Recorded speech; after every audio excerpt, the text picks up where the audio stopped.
Welcome to S6 TV Telugu news బులెటిన్ల ముందుగా headlines.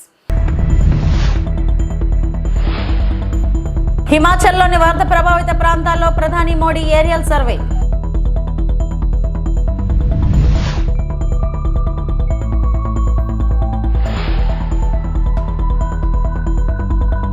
నేపాల్లో చిక్కుకున్న తెలుగు వారిని సురక్షితంగా తీసుకొస్తామన్న మంత్రి నారా లోకేష్.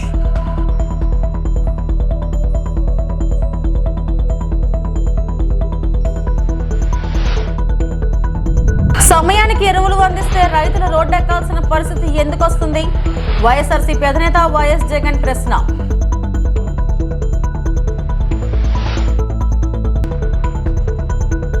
నేను లై డిటెక్టర్ టెస్టుకు సిద్ధం, రేవంత్ సిద్ధమా అని ప్రశ్నించిన కేటీఆర్.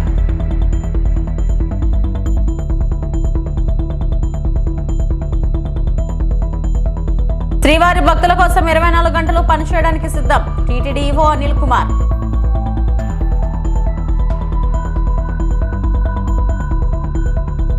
హిమాచల్ ప్రదేశ్ లోని వరద ప్రభావిత కొండ చర్యలు విరిగిపడి నష్టం వాటిల్లిన ప్రాంతాలను ప్రధాని మోడీ పరిశీలించారు. హెలికాప్టర్లో పర్యటిస్తూ ఏరియల్ సర్వే నిర్వహించారు. వరదలతో అధికంగా నష్టపోయిన కాంగ్రెస్ ప్రాంతాన్ని మోడీ పరిశీలించారు. ముంపునకు గురైన ప్రాంతాల వివరాలను అధికారులను అడిగి తెలుసుకున్నారు. पंजाब के बाढ़ प्रभावित इलाकों का सर्वेक्षण कर रहे हैं प्रधानमंत्री नरेंद्र मोदी. पंजाब से पहले प्रधानमंत्री नरेंद्र मोदी ने हिमाचल प्रदेश के बाढ़ प्रभावित इलाकों का दौरा किया.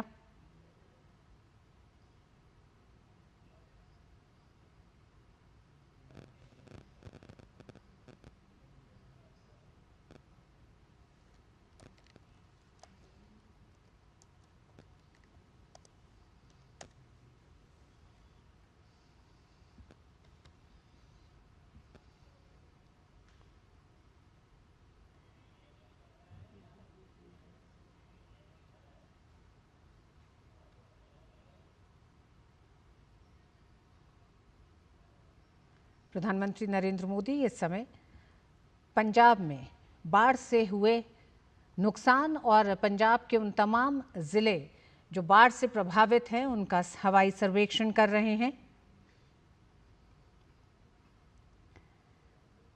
प्रधानमंत्री के इस दौरे से पहले पंजाब सरकार ने करीब 20,000 करोड़ रुपए के विशेष पैकेज की मांग भी की है.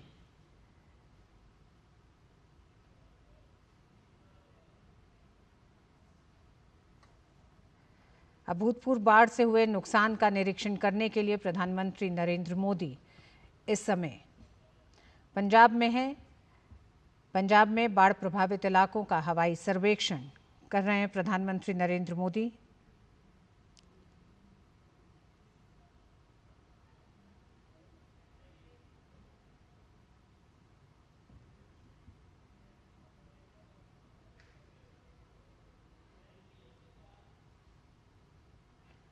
प्रधानमंत्री नरेंद्र मोदी बाढ़ प्रभावित क्षेत्रों के हवाई सर्वेक्षण के बाद गुरदासपुर में बाढ़ प्रभावित लोगों से मुलाकात करेंगे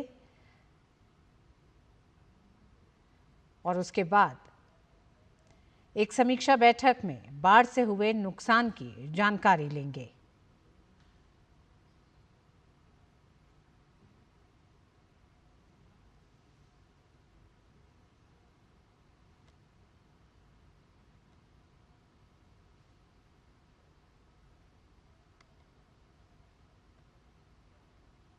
నేపాల్లో చిక్కుకున్న ఏపీ వాసులను సురక్షితంగా రాష్ట్రానికి తీసుకొచ్చేందుకు మంత్రి నారా లోకేష్ చర్యలు చేపట్టారు. సచివాలయంలోని ఆర్టీజీఎస్ లో అధికారులతో మంత్రి సమీక్ష నిర్వహించారు. నేపాల్లో చిక్కుకున్న తెలుగు ప్రజల సమాచారాన్ని అధికారులు లోకేష్ కు వివరించారు. పలువురు బాధితులతో మంత్రి వీడియో కాల్లో మాట్లాడారు. Even the buses are coming out. Now we asked everyone. Sir, we don't know how they are coming out. Sir, now how many people have come in total? Sir, how many people are there with you? That total is 5.81. There are 81 people. Now, what is the status of water and food for 81 people? Sir, what is the status of water and Food? Mom, what is the status of water supply? Mom, our water supply is present. They are providing us with water. But what about food here? Sir, what is our food there? It has become difficult to find it there. We ate to some extent, but we will make space here. Okay. How far are you from the airport, Mom? How far are you from the airport, Mom? How far are you from Kathmandu Airport, Mom? Now the feedback is the following. Feedback is the following. Mom, please wait. Stay where you are. You have to stay there wherever you are. Amma will be in touch with you. We will coordinate. Give you feedback. I will reach out to you every hour. Amma will give you feedback. Nothing to worry about. I am in touch with the Ministry of External Affairs. The local airports are currently closed. Since the border crossings are closed, I do not have any mechanism to bring you back. But we are making appropriate arrangements on the Indian side. As soon as it opens up, we will take the responsibility of bringing you back. We should not worry. That is number one. Number Tahadeva, is there Amma? Nothing to worry Amma. Second question, are you all from Visage? Sir is. Okay, 81 people, you will go to Visage. That's it. Kadama is. Okay, so you stay where you Amma. We will come back to you in our time. We will touch face with you. Thank you so much. Thank you, sir. Thank you, sir.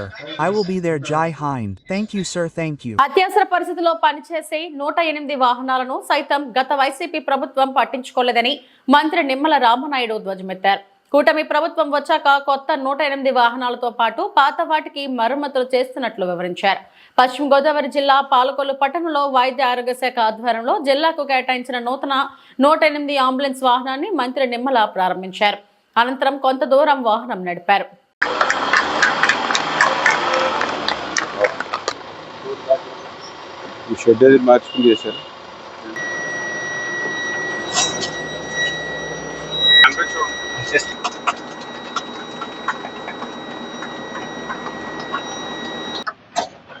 Roads యాక్సిడెంట్లు కానీ అదేవిధంగా అత్యంత అవసరమైనటువంటి పరిస్థితుల్లో ఉపయోగపడేటువంటి 108 వాహనాలు మరి గత 5 సంవత్సరాలు ఉండి మళ్ళీ నూతన వాహనాలు లేకపోవడం వల్ల కానీ కూటమి ప్రభుత్వం అధికారంలోకి వచ్చినటువంటి సంవత్సరం కాలంలో మళ్ళీ ఆ యొక్క పాత 108 వాహనాల స్థానంలో మళ్ళీ కొత్తవి తీసుకురావాలి.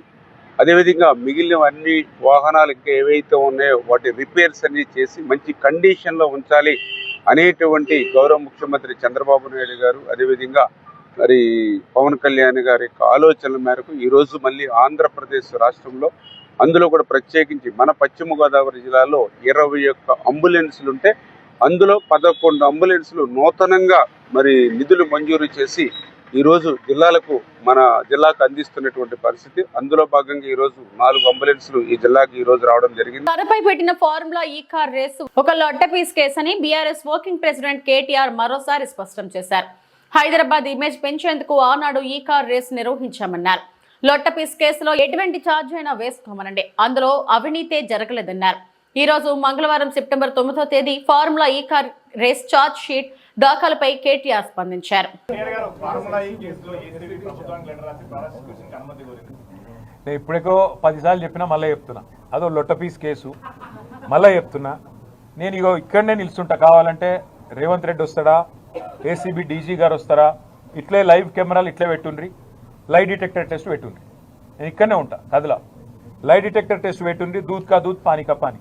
అరే నేను చెప్తూనే ఉన్నా, హైదరాబాద్ ప్రతిష్ట పెంచేదానికి తెలంగాణ ప్రతిష్ట పెంచేదానికి ఎస్ బరాబర్ ఆ రేస్ ఇక్కడ కొనసాగాలి. మొదటి సంవత్సరం బ్రహ్మాండంగా జరిగింది, ఇంకా 3 ఏళ్ళు ఇక్కడనే ఉండాలి. హైదరాబాద్లో మొబిలిటీ వ్యాలీ రావాలి, హైదరాబాద్లో పరిశ్రమలు రావాలి, మా పిల్లలకు ఉద్యోగాలు రావాలి. ఒక sunrise sector sustainable mobility అనేది, ఈవీస్ అనేది, ఎలక్ట్రిక్ వెహికల్స్ అనేది ఒక ఎదుగుతున్న రంగం. ఆ రంగంలో ప్రోత్సాహకాలు ఇచ్చి పరిశ్రమ ఇక్కడ వేళ్ళునుకోవాలంటే ఈ రేస్ను ఒక ఆకర్షణగా పెట్టి దాని చుట్టూ పరిశ్రమను విస్తరించేలాగా చేయాలనేది ఒక ఆలోచనతో మేము ప్రయత్నం చేసినాము. నేను స్పష్టంగా చెప్పాను, ఒక 45 కోట్లో 46 కోట్లో ప్రభుత్వం నుంచి కట్టాలని ఆదేశం ఇచ్చింది నేనే అని స్పష్టంగా చెప్పాను. ఆ 46 కోట్లు ప్రభుత్వం నుంచి ఇక్కడ నుంచి పోయినాయి, బ్యాంకు ద్వారానే పోయినాయి, అవతల వాళ్ళ దగ్గర ఉన్నాయి. రూపాయి ఎక్కడా తారుమారు కాలేదు. ఇక్కడి నుంచి పోయిన ప్రతి రూపాయికి అక్కడ లెక్క ఉంటే ఇక అవినీతి ఎక్కడిది, అవినీతిని నిరోధించడానికి అవినీతి నిరోధక శాఖ ఎక్కడిది, అందులో స్కామ్ ఎక్కడిది, మన్ ఎక్కడిది, మశానం ఎక్కడిది. అందుకే దీన్ని ఒక లొట్టపీస్ కేసు అని చెప్పినా, మళ్ళీ చెప్తా ఉన్నా, ఏం వేస్తారో ఛార్జ్ షీట్లు, ప్రాసిక్యూషన్లు, జైళ్ళు వేసుకోండి. నేను లైవ్ టీవీల ముందు మళ్ళీ చెప్తున్నా, నాకు ఎంత దమ్ముంటే నేను చెప్పాలి. ఈ దేశంలో రాజకీయ నాయకుడు అని చెప్పినాడవే, నా మీద ఏమైనా కేసు పెడితే రారాబాయి చూసుకుందాం, పెట్టు లై డిటెక్టర్ అన్నాడో 2 వరకు.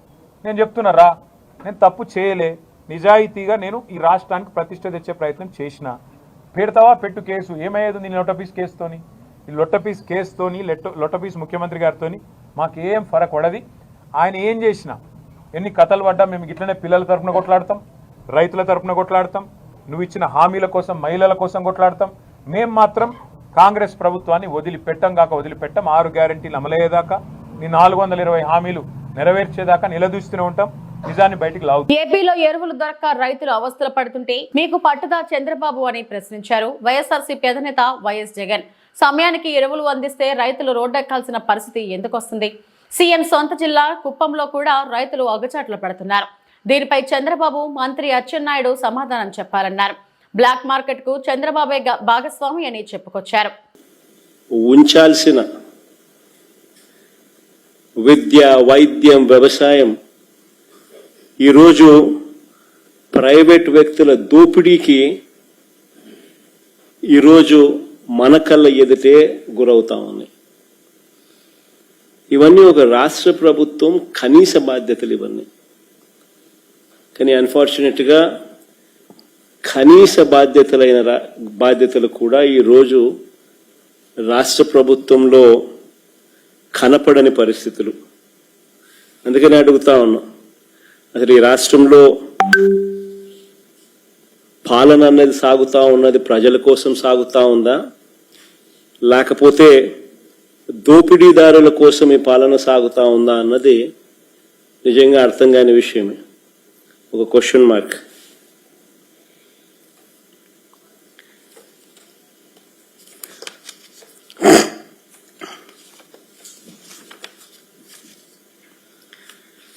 మొదటి టాపిక్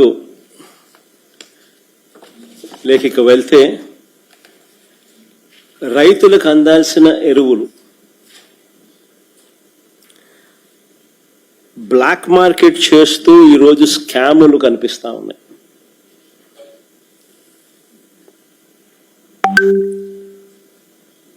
దాన్ని నిరసిస్తూ మా పార్టీకి సంబంధించిన నాయకులు, కార్యకర్తలు రైతులకు తోడుగా నిలబడుతూ రైతుల పక్షాన రైతులతో కలిసి ఆర్డీఓలకు నిన్న అర్జీ ఇచ్చే కార్యక్రమం చేశారు. ఆశ్చర్యం ఏమిటనంటే, రైతుల తరపున మేము చేసే ఈ కార్యక్రమం అడ్డుకుంటూ ఏకంగా పోలీసులు దీన్ని అనగదొక్కే కార్యక్రమం ఏ మాదిరిగా చేస్తారు అని చెప్పి చూస్తే, ఆ నోటీసులు ఒకసారి చూపించండి, ఒకసారి ప్లే చేయండి ఒకసారి.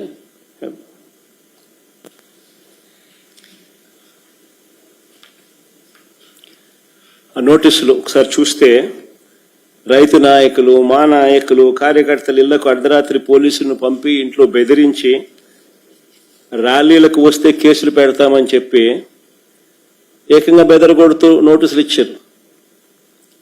కాకాని గోవర్ధన్కి ఇచ్చిన నోటీస్ అది. ఇంకా ముందు అమ్మ, ఇది కురసాల కన్నబాబు అన్నకి ఇచ్చిన నోటీస్ అది. ఈ పక్క లేళ్ళ అప్పిరెడ్డికి ఇచ్చిన నోటీసు, అంబటి రాంబాబుకి ఇచ్చిన నోటీసు, ఇంకా ఆ పక్క అనంత వెంకటరామరెడ్డికి ఇచ్చిన నోటీసులు. రైతుల తరపున రైతులకు తోడుగా వైఎస్ఆర్ కాంగ్రెస్ పార్టీ నాయకుపోయినంటే ఎరువుల విషయంలో ఈ పరిస్థితి వచ్చి ఉండేది కాదు కదా.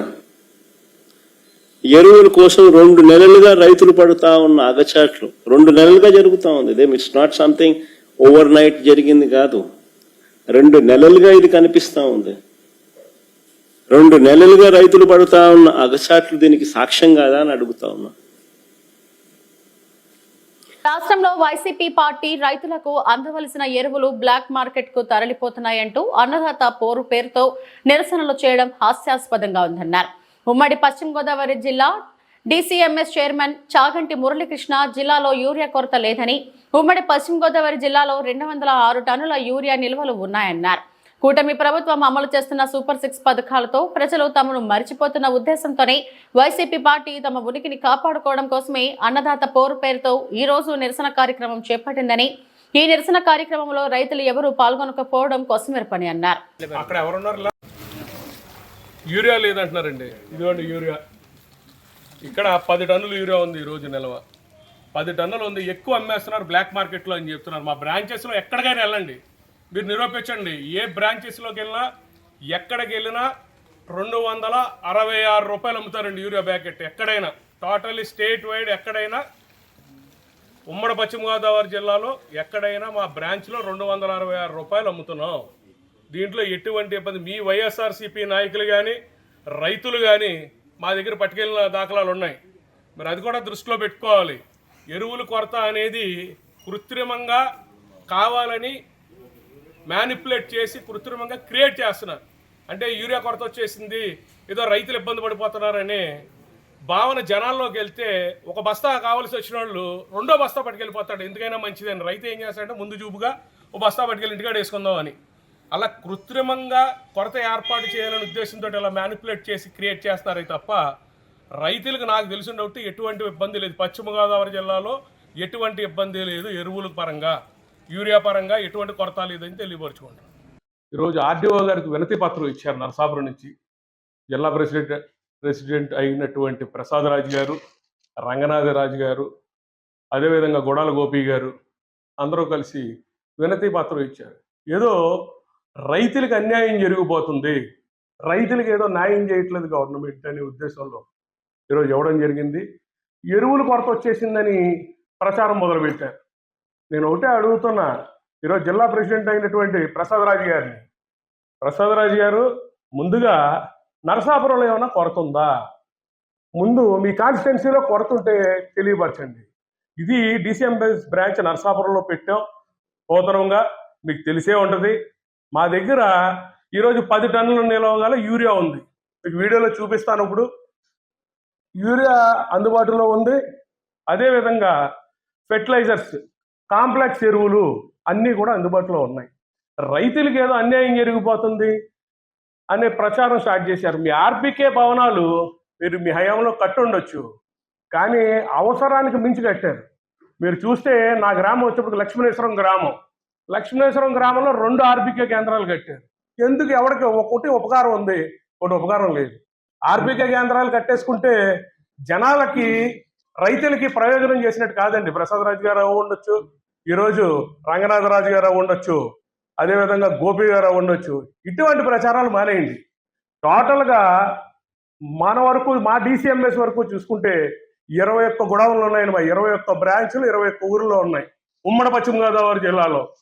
ఈ 21 మా డిపోల్లోని, నేను డిపోల వైపు చెప్తున్నాను మీకు. అప్పనవీడు 13 టన్నులు ఉందండి, బాదరాల 14 టన్నులు ఉంది, భీమవరం 29,880 కేజీ యూరియా ఉంది, బుట్టాయిగూడెం 5 టన్నులు ఉంది, చింతలపూడి 12.6, దేవరపల్లి 21 టన్ను ఉంది, అదే జంగారెడ్డిగూడెం 23 టన్నులు ఉందండి ఈ రోజుకి, కామాయపాలెం 18 టన్నులన్నర ఉంది, కండవల్లి 12 టన్నులు, లింగంపాలెం 12 టన్నులన్నర, నల్లజర్ల 2 టన్నులు, నిడదవోలు 18 టన్నుల 900 కేజీ.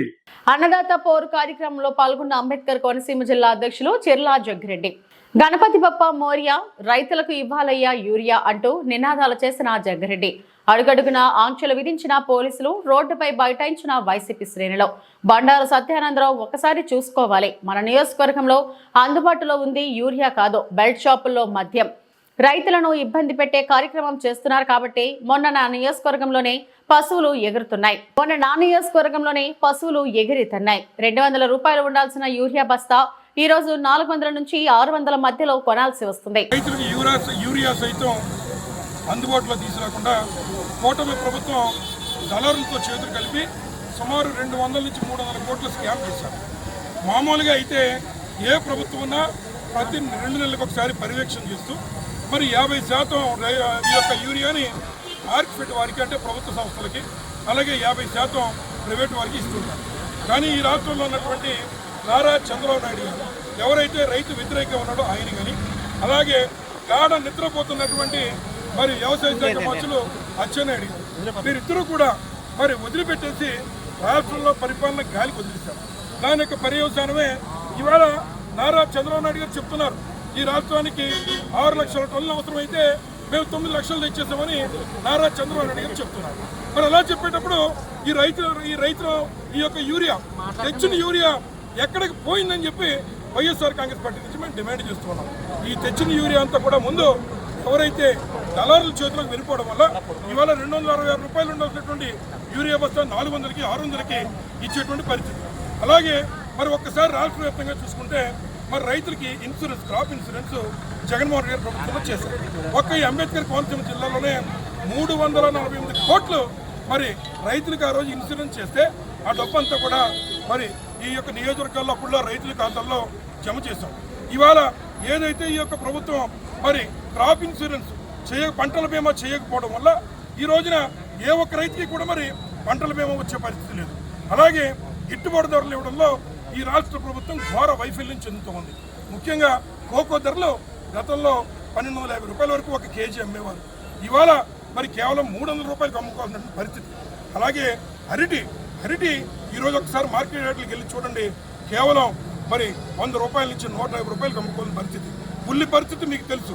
ఇట్లా ఏదైతే గతంలో జగన్మోహన్ రెడ్డి గారు మరి పెట్టుబడి నిమిత్తం డబ్బిచ్చేవారు, మరి రైతు భరోసా చూసి ఈ ముఖ్యమంత్రి కాపీ కొట్టి అన్నదాత సుఖీభవ అన్నారు అని మరి కేవలం ఈ రాష్ట్రంలో కేవలం 46 లక్షల కొంతమంది రైతులకు మాత్రమే మరి 5,000 రూపాయలు చొప్పున చేసి మిగిలిన వారికి ఎగనామం పెట్టాడు నారా చంద్రబాబు నాయుడు. మరి రైతు సుఖీభవ అనేటువంటి మీరు తప్పుడుగా మాట్లాడితే మన నా నియోజకవర్గంలోనే మరి కూటమి నాయకులు సూపర్ 6 అంటే మరి పశువులు సైతం హర్షించకుండా ఎగిరి తన్నయ్యన విషయాన్ని ఈ సందర్భంగా మీకు వ్యక్తపరుస్తూ ఉన్నాం. అంచేత రైతుల్ని ఇబ్బంది పెట్టే కార్యక్రమాలు ఇప్పటికన్నా మాని ఏదైతే ఈ రాష్ట్రంలో ఇవాళ చెప్తున్నా రైతుల పక్షాన జగన్మోహన్ రెడ్డి గారు ఒంటరి పోరాటం చేస్తున్నాడు. ఆయన పోరాటం చేసిన విషయాలకు మాత్రమే ఈరోజు ఈ కూటమి ప్రభుత్వం కొన్ని నిధులు వెచ్చిస్తూ ఉన్నారు. అందుకే రైతులకు అండగా టీటీడీ ఈవోగా అనిల్ కుమార్ సింఘాల్ బాధ్యతలు చేపట్టారు. అంతకుముందు ఆయన అలిపిరి మార్గంలో కాలినడకన తిరుమల చేరుకున్నారు. కుటుంబ సభ్యులతో కలిసి స్వామివారిని దర్శించుకున్నారు. అనంతరం ఆలయంలో ఈవోగా ప్రమాణం చేశారు. ఈ సందర్భంగా మీడియాతో మాట్లాడిన అనిల్ కుమార్ రెండోసారి అవకాశం కల్పించినందుకు సీఎం చంద్రబాబుకు కృతజ్ఞతలు తెలిపారు. కాలినడకన మార్గంలో వస్తున్నప్పుడు భక్తులు కొన్ని సమస్యలు దృష్టికి తెచ్చారని వాటి పరిష్కారానికి చర్యలు తీసుకుంటామన్నారు. తిరుమల పవిత్రతను కాపాడాలని చంద్రబాబు తనకు సూచించారన్నారు. శ్రీవారి భక్తులకు మెరుగైన సౌకర్యాలు అందించేందుకు 24 గంటలు పనిచేయడానికి సిద్ధంగా ఉన్నారన్నారు. ఇవాళ రెండోసారి టీటీడీ ఈవోగా బాధ్యత స్వీకరించడం నేను పూర్వజన్మ సుకృతంగా భావిస్తున్నా. గౌరవనీయులు ముఖ్యమంత్రి గారు కూడా ఈ సందర్భంగా ధన్యవాదాలు తెలుపుకుంటా ఉన్నాను. స్వామివారి సేవ చేయడం, స్వామివారి భక్తులు సేవ చేయడం, ఎటువంటి అవకాశం లభించడం అది ఏ అధికారి అయినా చాలా గొప్పగా భావిస్తారు. అటువంటి పరిస్థితుల్లో మొట్టమొదటిసారి మే 2017 నుంచి అక్టోబర్ 2020 దాదాపు మూడు సంవత్సరాలు 5 నెలల పాటు అవకాశం స్వామివారు కల్పించారు. మరి 5 సంవత్సరాల తర్వాత రెండోసారి టీటీడీ ఈవోగా రావడం, మధ్యలో కూడా ప్రిన్సిపల్ సెక్రటరీ అండ్ గవర్నమెంట్స్గా టీటీడీ బోర్డు సభ్యునిగా కూడా పనిచేయడం జరిగింది. ఎంతోమంది టీటీడీ అధికారులు అదేవిధంగా ఎంతోమంది భక్తులు గత కొంతకాలం నుంచి స్వామివారు మీకు టీటీడీ ఈవోగా మళ్ళీ అవకాశం కల్పిస్తే బాగుంటుందనేది కోరుకోవడం జరిగింది. వీళ్ళందరి ఆశీస్సుల వల్ల సాధ్యమైందనేది నేను భావిస్తూ ఉన్నాను. రెండోసారి రావడం వల్ల నా మీద కూడా బాధ్యత ఎంతైనా పెరిగింది. సంవత్సరాల నుంచి టీటీడీ భక్తుల కోసం ఎన్నో ఫెసిలిటీస్, సౌకర్యాలు ఏర్పాటు చేసుకోవడం, రకరకాల కార్యక్రమాలు తీసుకోవడం జరుగుతూ ఉంది. మనం ఎంత చేసినా మళ్ళీ స్కోప్ ఫర్ ఇంప్రూవ్మెంట్ ఉంటూనే ఉంటుంది. దాదాపు గత 1 సంవత్సరం పై నుంచి ఉన్నటువంటి అధికారులు తిరుమల జయ గారి ద్వారంలో లడ్డూ ప్రసాదాలు క్వాలిటీ పెంచుకోవడం, అన్న ప్రసాదాలు క్వాలిటీ పెంచుకోవడం మనం అందరం చూసాం. ఇవాళ కూడా అలిపిరి మార్గం నుంచి వస్తూ ఉంటే చాలామంది భక్తులతో నేను ఇంటరాక్ట్ అయ్యేటప్పుడు అందరూ అన్నప్రసాదం అదేవిధంగా లడ్డు ప్రసాదం క్వాలిటీ మీద సంతృప్తి వ్యక్తం చేశారు. ఇంకా కొన్ని సలహాలు సూచనలు ఇచ్చారనుకోండి, అవన్నీ పరిగణనలోకి తీసుకొని మిగతా వస్తున్నటువంటి ఫీడ్బ్యాక్ బయలుదేరియో కార్యక్రమము ఐవీఆర్ఐ సిస్టమ్స్ ఇవన్నీ వస్తున్నటువంటి ఫీడ్బ్యాక్ ఆధారంగా అధికారులందరితో కూడా సమావేశం ఏర్పాట్లు చేసుకొని బాగా ఆలోచించి అదేవిధంగా టీటీడీ బోర్డు ఇవన్నీ ఇష్యూస్ని కూడా బాగా లోతుగా పరిశీలించి నిర్ణయాలు ఎప్పటికెప్పుడు భక్తులకి ఇంకా మెరుగైన సేవలు అందించే దిశలో పని చేస్తామని చెప్పేసి ఈ సందర్భంగా హామీ ఇస్తా ఉన్నాం. నిన్న గౌరవనీయులు ముఖ్యమంత్రి గారిని కూడా కలవడం జరిగింది. కొన్ని సలహాలు సూచనలు దిశానిర్దేశం చేశారు. ప్రత్యేకంగా మనం స్వామివారి దేవాలయం ఇక్కడ పవిత్రతని కాపాడుకుంటూనే భక్తుల కోసం ఇంకా ఏ విధంగా మనం టెక్నాలజీని ఉపయోగించి కానీ వేరే విధంగా కానీ ఏ విధంగా సామాన్య భక్తులకి న్యాయం చేయగలుగుతాము దాని మీద దృష్టి పెట్టాల్సిన అవసరం ఉందనేది తెలియజేశారు. అదేవిధంగా హిందూ ధర్మ ప్రచారం ఆ దిశలో కూడా టీటీడీ ఇంకా కృషి చేసుకోవాల్సిన అవసరం ఉందనేది కూడా గైడెన్స్ ఇచ్చారు. మిగతా రాష్ట్రాల్లో కూడా క్యాపిటల్ సిటీస్లో వీలైనంత వరకు అక్కడ ఉన్నటువంటి డోనర్ సహకారంతో వెంకటేశ్వర స్వామి వారి దేవాలయం నిర్మాణం చేసుకొని భక్తులు అందుబాటులో తీసుకువస్తే బాగుంటుంది. వెంకటేశ్వర స్వామి భక్తి తత్వంని మనం పెంచుకోవాల్సిన అవసరం అవకాశం దొరుకుతుంది. నాకు ఉన్నటువంటి స్వామివారితో అనుబంధం అదేవిధంగా దాదాపు 94 నుంచి నేను స్వామివారి దర్శనం రావడం జరుగుతుంది. ఈవుగా లేనప్పుడు కూడా చాలాసార్లు స్వామివారి అవకాశం కల్పించారు. సామాన్య భక్తుడిగా కూడా వచ్చి క్యూ లైన్లో కూడా దర్శనం చేసుకునే అవకాశం లభించింది. అదేవిధంగా అంతకుముందు ఈవుగా లేనప్పుడు కూడా ఒకరోజు గరుడ సేవలో కూడా నేను పాల్గొనే అవకాశం లభించింది. అప్పుడు జరుగుతున్నటువంటి కార్యక్రమాలు వస్తున్నటువంటి భక్తుల సేవల కోసం సలహాలు సూచనలు ఇవ్వాల్సిందిగా స్వామివారి భక్తులు ఆంధ్ర రాష్ట్రమే కాకుండా దేశమంతా ఉన్నారు, ప్రపంచమంతా ఉన్నారు. వారందరూ కూడా మాకు సలహాలు సూచనలు ఇస్తే ఇంకా మెరుగైన సేవలు అందించే అవకాశం లభిస్తుందనేది నేను ఈ సందర్భంగా భావిస్తూ ఉన్నాను.